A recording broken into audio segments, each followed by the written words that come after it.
우리 찬양의 보좌에 앉으신 영광의 주님께 감사와 영광의 박수 올려드립시다. 할렐루야.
전심으로 살리라.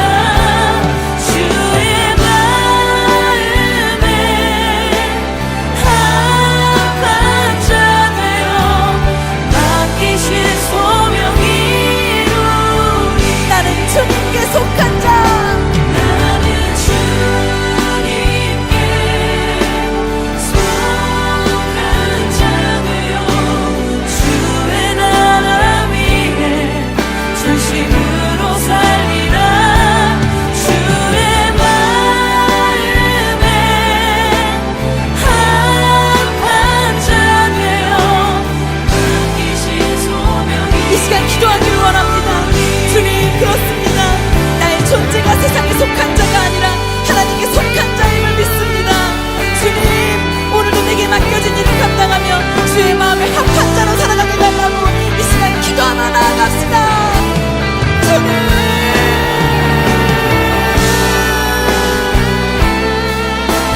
주께서 기뻐하시는 자로 주의 마음에 합한 자로 살아가게 주시옵소서.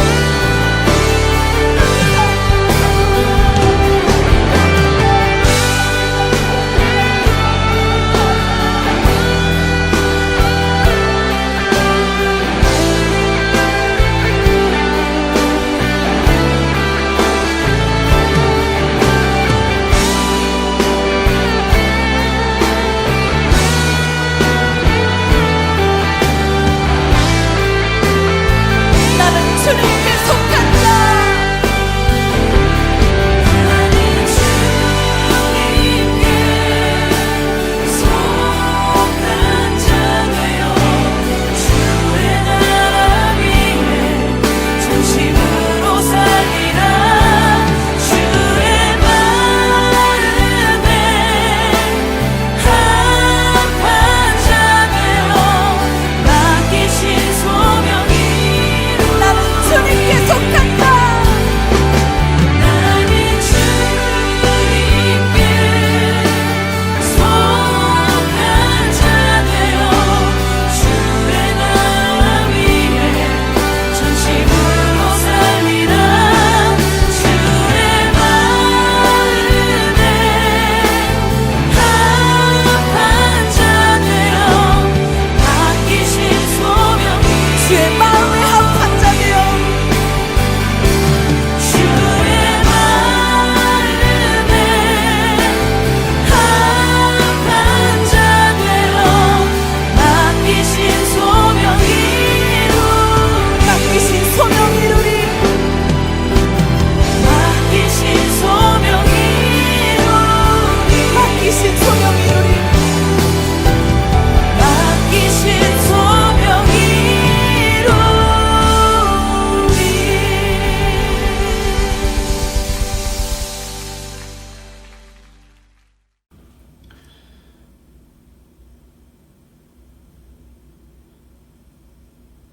네, 다 같이 사도신경 하심으로 중등부 예배를 시작하도록 하겠습니다.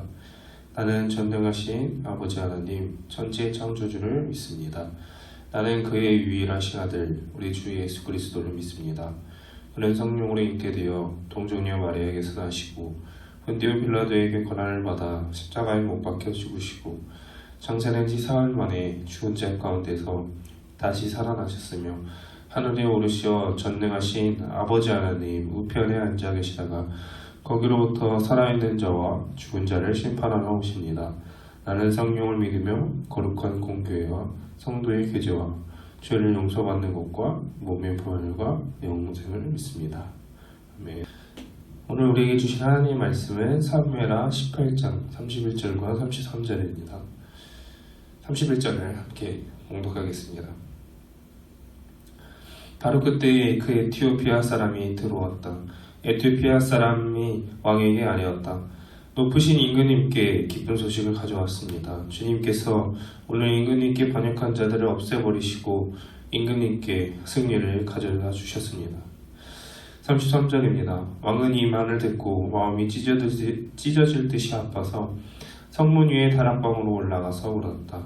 그는 올라갈 때에 내 아들 압살롬아, 내 아들아, 내 아들 압살롬아, 너 대신 차라리 내가 죽었을 것을 압살롬아, 내 아들아, 내 아들아 하고 울부짖었다. 기도하겠습니다. 하나님, 우리가 이렇게 긴 코로나로 인해 온라인 예배로 함께합니다. 하나님, 우리 친구들에게 이 예배에 동일하게 하나님 은혜를 허락하여 주시고, 하나님 이 은혜 가운데 주님의 뜻하심이, 또 주님의 말씀하심이 또 임재할 수 있도록 도와주시옵소서. 우리 친구들 가운데 삶의 문제와 상처들 가운데 있습니다. 하나님, 오늘 다윗처럼 하나님을 바라봄으로 상처를 이겨내고 이 상처를 통해 하나님의 뜻하심을 바라볼 수 있도록 도와주시옵소서. 예배와 같이 그 순간까지도 주님 함께하여 주시기 원합니다. 거룩하신 주 예수 그리스도 이름 기도드립니다. 아멘. 오늘 말씀의 제목은 상처가 있으니까 라는 제목입니다. 네, 뭐라고 했죠? 말씀의 제목은 상처가 있으니까 라는 제목입니다.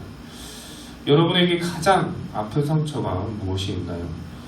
아무래도 깊은 상처보다 이런 일이 다 있었구나 라고 하는 그런 생각의 상처가 있죠. 미처 생각하지 못한 일을 경험했을 때 그때가 가장 아프지요. 사소한 일로부터 상처를 겪었을 때 또 그 자리가 가장 아픈 자리 아닐까요? 전도사님은 칼이나 가위에 별로 배워본 적이 없습니다. 근데 책을 자주 보는 습관 때문에 종종 종이를 넘기다 책을 넘기다가 종이에 베이는 상처를 입습니다. 그런데 이때 이상한 것은 가위에 베이는 거나 칼에 베이거나 그런 상처보다 종이에 얇게 베인 이 상처가 더 그렇게 아프고 쓰라리고 신경이 쓰이던 것이죠. 오늘 본문의 다윗도 이런 상처를 입었습니다. 어떤 상처였을까요? 다윗이 사랑하고 아끼던 아들 압살롬이 아버지를 왕위의 자리에서 몰아내려는 반역을 합니다. 이것뿐만 아니라 오랫동안 치밀하게 준비를 했던 것이죠. 아버지를 왕위에서 쫓아내도록 준비하고 또 남몰래 뒤에서 계획을 꾸몄던 것이죠. 겉으로는 아버지에게 상냥한 척, 아버지를 사랑하는 척, 착실한 아들인 척 그렇게 반역을 준비해갑니다. 여러분이 이제 다윗왕을 쫓아내기 위해 반역을 일으켰더니 아버지 다윗에게는 얼마나 상처였을까요? 여러분 상상이 가시나요?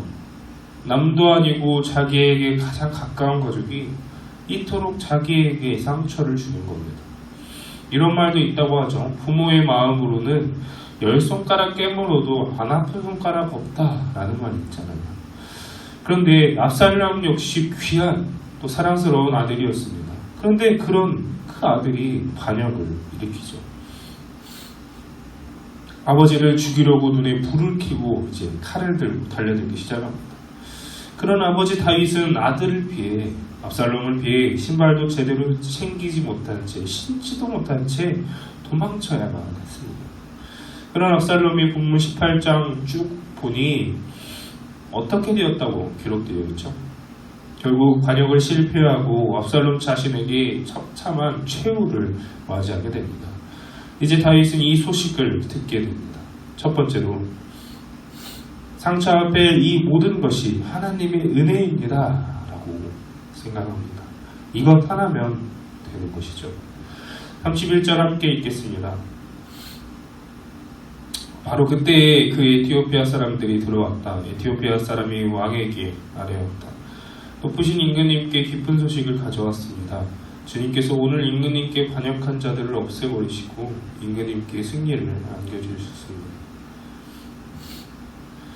여러분, 아버지 다윗의 사랑에도 불구하고 반란을 일으킨 이 압살롬은 어떻게 되었다고 했죠?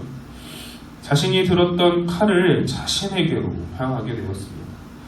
또 반역의 실패에 압살롬의 군대는 아주 처참한 환경에 놓이게 되었고 전쟁에서 아주 져버리게 되었죠. 그뿐만 아니라 압살롬은 아버지의 군대에 쫓기다가 아주 황당한 일로 죽음을 맞이하게 됩니다.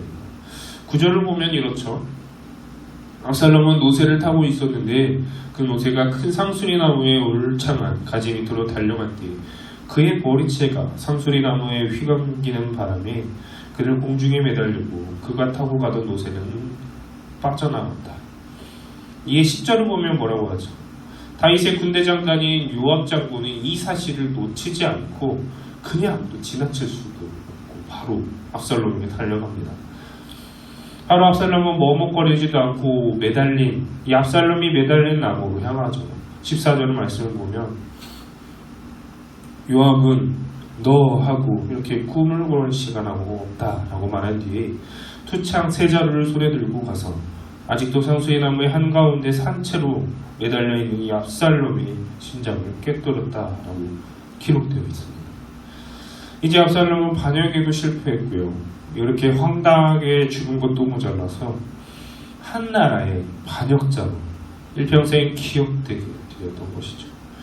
그런데 여러분, 다윗에게 자신이 사랑하는 아들이 반역해 자기를 죽이려는 것도 엄청나게 상처였지만, 그런데 여러분, 또 한 가지가 다윗에게 계속 신경 쓰였습니다. 하나님의 은혜로 아들을 반란군에 진압하고 왕권을 지킬 수가 있었죠. 승리했습니다. 그런데도 반란군의 대빵이었죠. 그 반란군의 대빵인 압살롬은 깔끔하게 처리하고 승리를 가져왔지만, 전쟁에서 이겼다고 기쁜 소식이 여기저기 환호하기 시작했지만 다윗과 함께한 군인들은 기뻐하기 시작했죠. 그런데 다윗은 기뻐할 수가 없었습니다. 이 사실이 다윗에게는 어땠을까요? 이 이야기를 통해 다윗의 마음을 나눠보려고 합니다.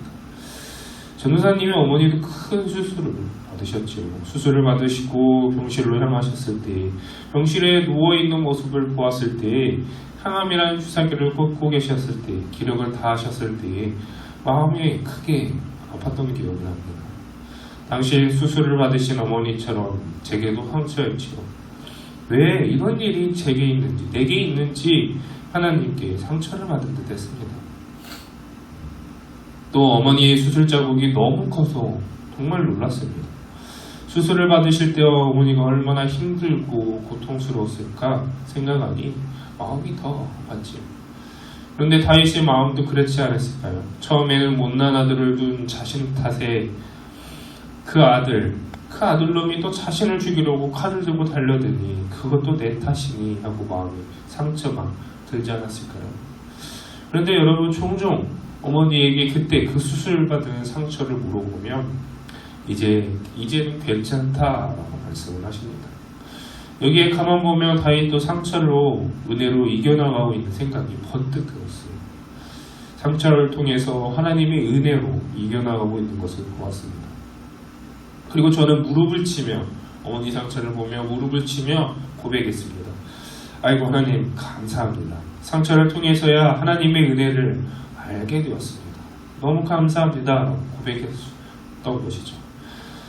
사랑하는 여러분, 상처가 없다면 얼마나 좋겠어요. 그러나 우리의 삶에는 상처가 없을 수 없죠. 그러나 오늘 다윗을 보면 상처를 입은 부모님의 마음, 그런 그가 상처를 통해 고백하려는 것을 한번 기억해 보셨으면 좋겠습니다. 이 모든 것이 하나님의 은혜입니다. 그 고백이 있을 다윗에게 표현한 상처에서 이 은혜의 고백이 떠나질 않았던 것이죠. 이 모든 것이 하나님의 은혜입니다. 두 번째로는 상처가 아문 뒤에 하나님의 은혜를 고백할 수 있어야 합니다. 라는 것이죠. 33절을 함께 읽어보겠습니다. 왕은 이 말을 듣고 마음이 찢어들듯이 아파서 성문 위에 다락방으로 올라가서 울었다. 그는 올라갈 때에 내 아들 압살롬아, 내 아들 압살롬아, 너 대신 차라리 내가 죽었을 것을 아들 압살롬아, 내 아들아 하고 울부짖었다. 이제 압살롬을 죽인 다윗의 군대 장관 이 요압은 나팔을 불어 드디어 이스라엘 백성들에게 전쟁이 끝났다는 소식을 전합니다. 말 그대로 전쟁이 끝났으니 이제 더 이상 어떤 사람부터 어떤 사람이고 상처를 받지 않고 밤에 긴장하지 않고 평안하게 잠을 잘 수가 있게 되었죠. 또 전쟁터에 나간 아들을 기다리는 부모에게는 어땠을까요? 이처럼 기쁜 소식이 없었죠. 어떻게 보면 요압 장군의 판단으로 반란군의 대빵인 압살롬을 제거하면 그를 따르던 수많은 반란군들도 다시 다윗에게 돌아와 속히 전쟁을 평화롭게 끝낼 수 있을 것이라 생각했습니다. 또 그렇게 실제로 그렇게 했더니 전쟁이 더 많은 희생을 버리지 않고 평화를 가져올 수 있었던 것이죠. 그러나 다윗에게는 어떠했을까요? 이제 다윗은 압살롬의 사망 소식을, 죽음 소식을 듣게 됩니다. 여러분, 전쟁에서 이긴 것을 기뻐해야 옳은 것일까요? 아니면 더 많은 희생을 만들지 않고 전쟁을 끝낸 것에, 또 압살롬의 죽은 것에 기뻐해야 할까요? 그런데 여러분, 다윗이 전쟁의 승리로 인한 기쁨에 앞서서 33절에 뭐라고 했죠? 마음이 찢어질 듯이 아파하며 울었던 것입니다. 다윗은 자신의 아들이 자신을 반역하고 또 아버지인 자신에게 온갖 수치와 모욕과 또 칼을 내밀었지만 이 못난 자식의 죽음을 원하지 않았던 것이죠. 그런 의미에서 전쟁에 나가는 장군들에게 다윗은 신신당부를 하며 부탁합니다. 제발 압살롬을 너그럽게 대해주라라고 부탁을 합니다. 압살롬은 다윗이 가장 사랑하는 아들이었습니다. 자신에게 가장 자랑스러운 아들이었죠. 능력도 훨씬 뛰어났고 외모도 정말 잘생겼고 부족함이 없던 이 아들을 늘 자랑거리였습니다. 그런데 이런 못난 자식이 배은망덕하고 싹수가 노란 이 아들이 고작 죽었다고 다윗은 이렇게 말했을까요? 그놈 참 잘 죽었다 라고 말했을까요? 그렇지 않습니다. 오히려 이 못난 아들을 용서하고 또 살아 돌아오지 못한 이 아들을 향해 찢어지는 마음으로 애통했던 것이죠.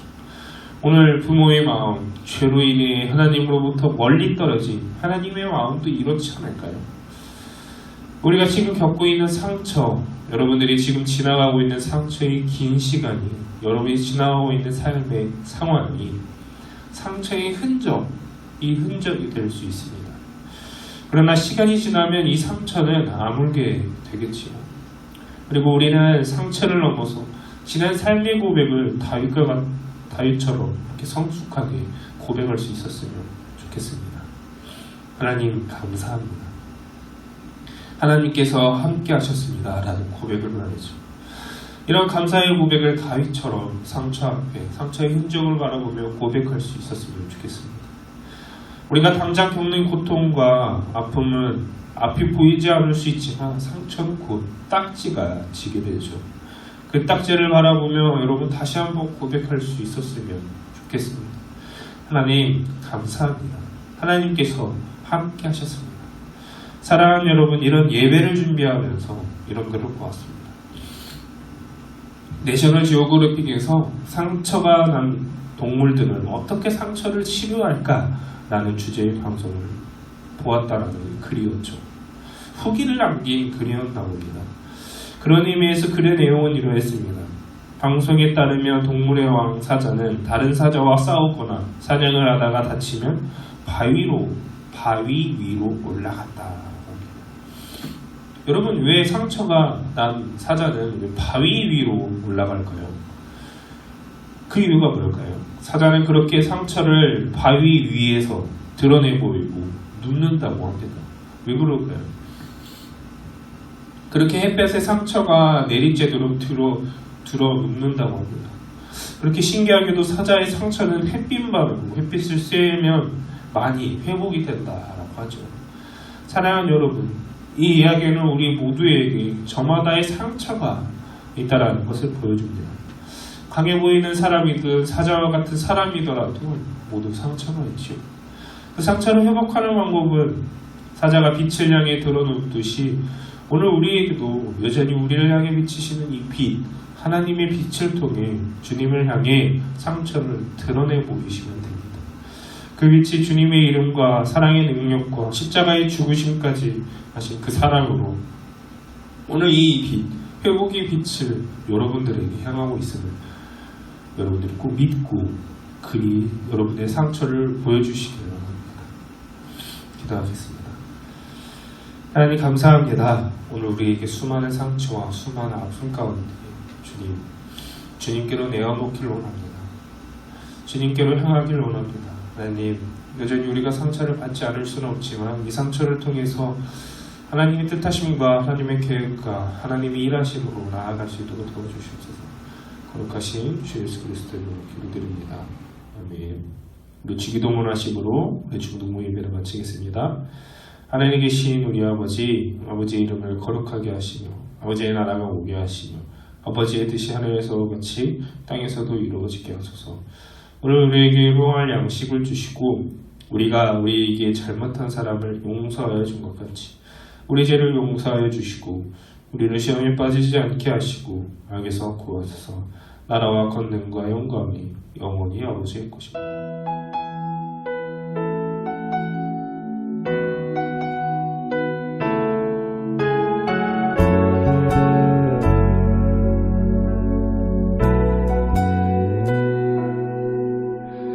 은혜로 날 보듬으시고 사랑으로 품어주셔도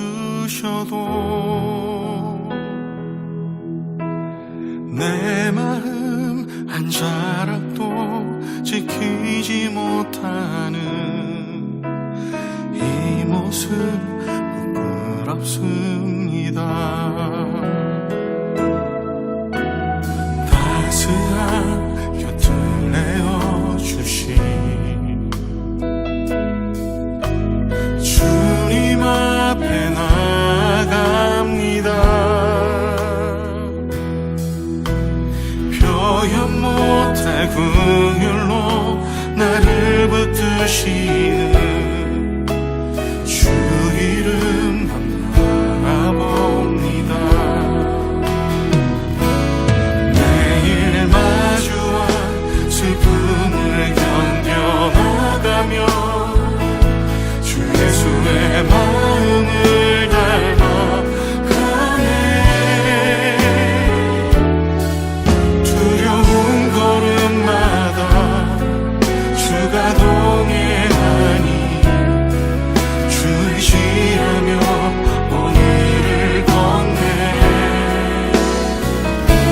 주의 시시한 소망을 깊이 담으며 주 예수의 풍요를 채워가네.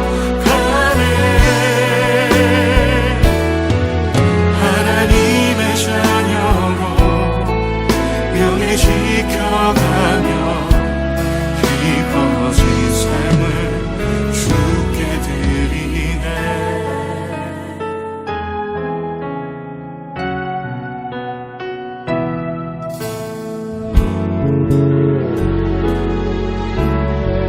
따스한 곁을 내어주신 따스한 곁을 내어주신 주님 앞에 나갑니다. 표현 못할 긍휼로 나를 붙드시는 주 이름 바라봅니다. 매일 마주한 슬픔을 견뎌나가며 주 예수의 마음을 닮아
닮아가네.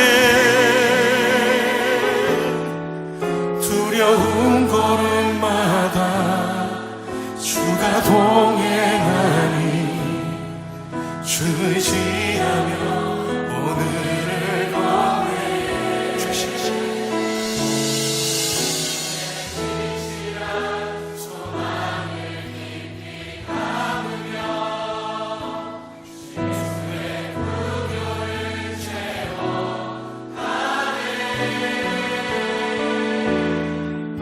하나님의 자녀로 명예 지켜가며 깊어진 삶을 주께 드리네. 하나님의 자녀, 하나님의 자녀로 명예 지켜가며 깊어진 삶을